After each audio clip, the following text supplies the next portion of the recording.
तो नमस्कार। आपके अपने YouTube चैनल चालिया समाज स्टडी में हार्दिक अभिनंदन व स्वागत। दोस्तों, हम कक्षा 11 की पाठ्य पुस्तक आरोह का हम अध्ययन कर रहे थे।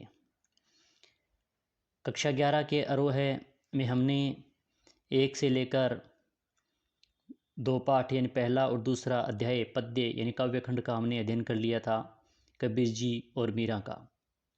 इसी कड़ी में आगे हम आज रामनेस त्रिपाठी का कवि परिचय का अध्ययन करेंगे। अगर ये क्लास से आपको अच्छी लग रही है तो लाइक शेयर सब्सक्राइब करें। पहले हम कक्षा 11 की पाठ्यपुस्तक आरोह के हम कवि परिचयों का अध्ययन करेंगे, साथ ही में पाठ परिचय का भी। उसके बाद में मूल जो पाठ सार है इसका हम अध्ययन करेंगे। तो लाइक शेयर अवश्य करें। क्लास कैसी लगती है ये अवश्य बताएं। तो आज शुरू करते हैं अध्याय 3 काव्यखंड का रामनेस त्रिपाठी के कवि परिचय और कक्षा 11 आरोह में जो रामनेस त्रिपाठी का जो पाठ परिचय है इसका भी हम अध्ययन करेंगे। पराधीन रहकर अपना सुख शोक न कह सकता है, ये अपमान जगत में केवल पशु ही सह सकता है। ये रामनेस त्रिपाठी द्वारा रचित पथिक में ये कहा गया है। रामनेस त्रिपाठी का जन्म सन 1881 कोयरिनपुर जिला जौनपुर उत्तर प्रदेश में हुआ था। प्रमुख रचनाएं मिलन, पथिक, स्वप्न, खंड काव्य है ये, मानसी फुटकर कविता संग्रह है और मृत्यु इनकी सन 1962 में हुई थी। रामनेस त्रिपाठी हर भर्ती परीक्षा या कक्षा के 11 के विद्यार्थियों के लिए बहुत ही महत्वपूर्ण है, क्योंकि यूजीसी नेट हो, शेट हो या कोई भी भर्ती परीक्षा जैसे केवीएस, एनवीएस, डीएसएस भी, इन सभी में प्रतियोगी परीक्षाओं में इनसे संबंधित प्रश्न आते हैं, क्योंकि हम अंत में जो प्रश्न परीक्षा में पूछे जाते हैं उनका भी हम अध्ययन करेंगे। मिलन, पथिक, स्वप्न इनके बारे में, मानसी इनके बारे में बहुत बार परीक्षा में प्रश्न आ रहे हैं और पूछे भी जाते हैं। तो ये हर भर्ती परीक्षा के लिए महत्वपूर्ण है रामनेस त्रिपाठी जी। रामनेस त्रिपाठी छायावाद पूर्व की खड़ी बोली के महत्वपूर्ण कवि माने जाते हैं।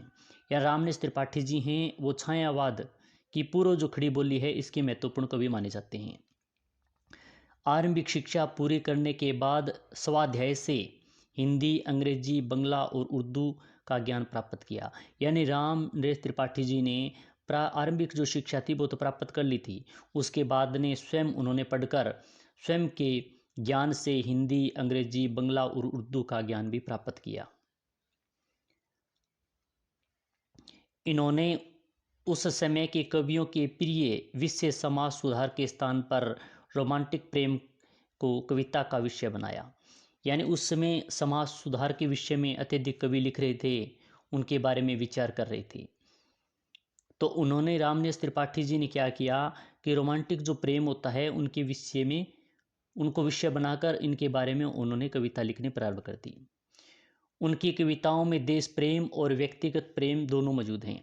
यानी उन्होंने अपनी कविताओं में एक देश प्रेम की कविताएं और दूसरी व्यक्तिगत जो आपस में जो प्रेम भाव होता है उनके बारे में सबसे अधिक लिखा है, लेकिन देश प्रेम को ही विशेष स्थान दिया। इन दोनों में देश प्रेम और व्यक्तिगत प्रेम की बात करें तो रामनेस त्रिपाठी ने देश प्रेम को विशेष महत्व दिया है। कविता कौमुदी 8 भाग में उन्होंने हिंदी, उर्दू, बंगला और संस्कृत को लोकप्रिय कविताओं का संकलन किया। यानी उन्होंने एक बहुत ही महत्वपूर्ण उनका भाग खंड है कविता कौमुदी, जो परीक्षा में बहुत बार पूछा जाता है किसकी रचना है, तो यह है रामनेस त्रिपाठी की। यह 8 भागों में है। तो उन्होंने इस भागों में हिंदी, उर्दू, बंगला, संस्कृत की लोकप्रिय कविताओं का संकलन इस कविता कौमुदी में उन्होंने किया है। इसी के एक खंड में ग्राम गीत संकलित है। यानी कविता कौमुदी के जो 8 भाग हैं उनमें से एक खंड में ग्राम गीतों का संकलन किया गया है, जिसे उन्होंने गांव-गांव घूमकर एकत्रित किया है। लोक साहित्य के संरक्षण की दृष्टि से हिंदी में यह उनका पहला मौलिक कार्य था। यानी गांव-गांव कर घूमकर लोग ग्राम गीतों का संकलन करना, यह उनका पहला मौलिक कार्य था। हिंदी में वे बाल साहित्य के जनक माने जाते हैं। हिंदी में बाल साहित्य के जनक कौन माने जाते हैं? तो रामनेश त्रिपाठी जी माने जाते हैं। ये परीक्षा में बहुत बार पूछा जाता है। इन्होंने कई वर्षों तक वानर नामक बाल पत्रिका का संपादन भी किया। यह बहुत बार अभी परीक्षा में भी पूछा गया था। यानी यूपी भर्ती परीक्षा हो, हरियाणा, राजस्थान, गुजरात, दिल्ली, यानी कोई भी भर्ती परीक्षा हो, हर भर्ती परीक्षा में यूजीसी नेट सेट हो, इनमें महत्वपूर्ण कवि के रूप में उन्हें जाना जाता है। उनके प्रश्न भी आ रहे हैं। तो इन्हें कई वर्षों तक वादर नामक पत्रिका का संपादन किया था, जिसमें मौलिक एवं शिक्षावर्ध कहानियाँ, प्रेरक प्रसंग आदि प्रकाशित होते थे। कविता के अलावा उन्होंने नाटक, उपन्यास, आलोचना, संस्मरण आदि अन्य विधाओं की भी रचना की है। यानी कविता के अलावा उन्होंने नाटक लिखे, उपन्यास लिखे, आलोचना लिखी, संस्मरण आदि अन्य विधाओं की भी रचना उन्होंने की थी। प्रस्तुत अंश पथिक शीर्षक खंड काव्य में पहले सर्ग से लिया गया है। यानी यह पहले सर्ग से लिया गया है पथिक। अभी जो कक्षा 11 की अरोह पाठ्य पुस्तक है उनमें पथिक जो कविता है वो ली गई है। तो यह पथिक कविता का परिचय है। इस दुनिया में दुखों से विकृत काव्य नायक पथिक प्रकृति के सौंदर्य मुग्ध होकर वहीं बसना चाहता है। यानी नायक है जो प्रकृति की सौंदर्य पर मुग्ध हो गया है और मुग्ध होकर वहीं बसना चाहता है। यह रामनेश त्रिपाठी जी कविता के माध्यम से बताना चाहते हैं। यहाँ किसी साधुजन द्वारा संदेश ग्रहण करके वह देश सेवा का व्रत लेता है। राजा द्वारा उन्हें मृत्युदंड मिलता है, परंतु उसकी कीर्ति समाज में बनी रहती है। सागर के किनारे खड़ा पथिक उसके सौंदर्य पर मुग्ध है। प्रकृति के इस अद्भुत सौंदर्य को वह मधुर, मनोहर, उज्जवल प्रेम कहानी की तरह पाना चाहता है। प्रकृति के प्रति पथिक का यह प्रेम उसे अपनी पत्नी के प्रेम से दूर ले जाता है। यानी प्रकृति का इतना अच्छा सौंदर्य है, तो इस प्रकृति के इस सौंदर्य में पथिक खो जाता है और वह अपनी पत्नी के प्रेम को भी भूल जाता है। स्वच्छंदतावादी इस रचना में प्रेम, भाषा और कल्पना का अद्भुत सहयोग मिलता है रामनेश त्रिपाठी की कविताओं में। तो यह कवि परिचय और पाठ परिचय जो कविता है उसका परिचय हमने अभी इनका अध्ययन किया, जो परीक्षा की दृष्टि से बहुत महत्वपूर्ण है। अब हम देखते हैं कि परीक्षा में कौन कौन से प्रश्न आने वाले हैं। हर भर्ती परीक्षा में पूछे भी जाते हैं और कौन से प्रश्न आए हुए हैं। तो रामनेश त्रिपाठी है, इनका जन्म बहुत बार पूछा गया है। 1881 ईस्वी में हुआ था।